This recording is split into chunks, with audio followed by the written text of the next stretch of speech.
Sistema de coordenadas rectangulares.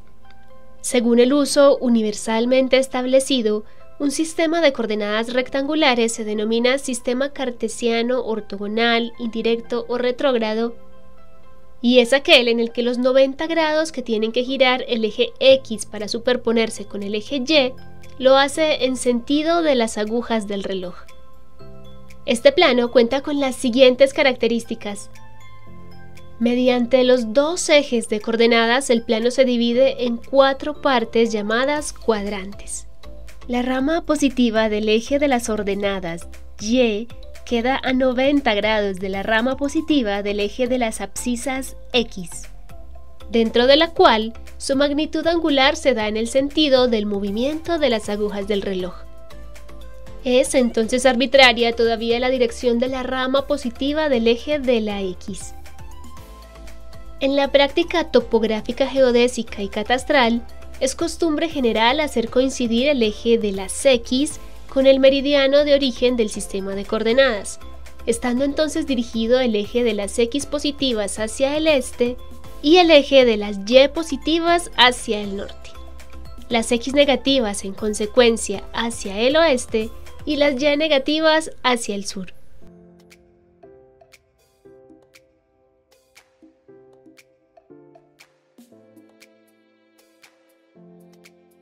Estas son algunas recomendaciones generales. La diagramación es un oficio del diseño que se encarga de organizar en un espacio, como en una hoja de papel, contenidos escritos visuales y en algunos casos audiovisuales o multimedia. Estos elementos pueden estar en medios impresos y electrónicos como libros, diarios y revistas.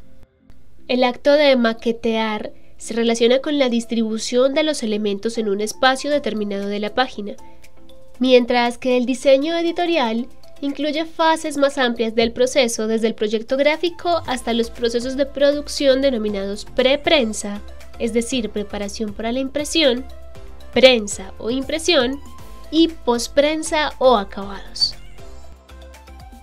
En el caso de un plano topográfico, la diagramación sigue los objetivos y las líneas gráficas y editoriales de ese impreso.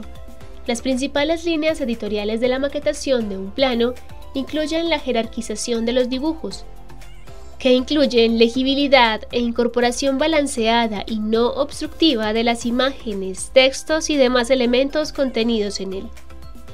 La siguiente fotografía es un ejemplo de cómo aplicar las recomendaciones mínimas para hacer una localización topográfica, la cual debe incluir plano de encuadre que abarque una zona amplia de la ubicación, uno o varios puntos de referencia, en este caso el Parque de Marinilla, las calles aledañas al predio, la demarcación gráfica y textual del predio en donde se hace el trabajo topográfico, la orientación norte y el título del plano. El propósito de esta localización es posibilitar a cualquier persona llegar al terreno objeto del trabajo topográfico. Ahora hablemos sobre la rotulación.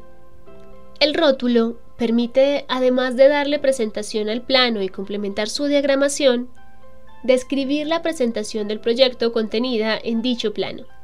Estos son algunos parámetros de diseño para el rótulo. 1. Se deben definir unas medidas, dependiendo del tamaño de la hoja y la escala del dibujo. 2. Se deben también definir las características estéticas: color de líneas, negro o verde, color de texto, negro o verde, color de fondo, blanco, tamaño y estilo del texto. Se dibuja el recuadro teniendo en cuenta el siguiente contenido: nombre de la universidad, nombre de la facultad, nombre del programa, nombre de la asignatura, nombre del profesor, nombre de los estudiantes, escala de los dibujos, fecha y recuadro para el número de planchas. Ten en cuenta que si se desea incluir el escudo de la empresa o institución en el rótulo, en este caso el escudo de la Universidad de Antioquia, este debe tener una buena resolución para que a la hora de realizar la impresión quede bien definido. La diagramación de rótulo es una lección estética del dibujante. Se deben hacer pruebas de impresión de rótulo para verificar que el tamaño del texto sea adecuado y que la resolución de las imágenes sea correcta. Otras recomendaciones son las siguientes. Espacio de dibujo apropiado. Hoja de dibujo diagramada de manera adecuada, con tamaño y forma de acuerdo con la escala del dibujo. 2.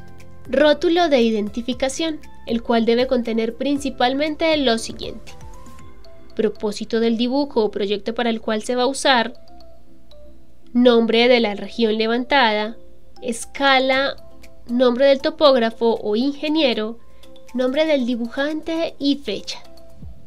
3. Escala gráfica del plano e indicación de la escala a la cual se dibujó. 4. La dirección de coordenadas norte-sur y convención de norte. 5. Indicación de las convenciones usadas. Te proponemos el siguiente trabajo práctico. Realiza un dibujo topográfico en planta de la plaza principal o un parque del municipio en donde te encuentres. Este dibujo debe contener detalles de los elementos naturales y artificiales presentes en el terreno: edificios, vías, postes de energía, andenes, cajas eléctricas, cajas de acueducto y o alcantarillado, cancha, árboles, canales, quebradas, ríos, jardines, andenes, etc. Además de cuadro de convenciones, rótulo, localización, indicación de norte, descripción y escala gráfica. El dibujo debe ser proporcionado con el mayor detalle posible y bien presentado. Si quieres saber más del tema, consulta la guía del ejercicio práctico de la semana 3.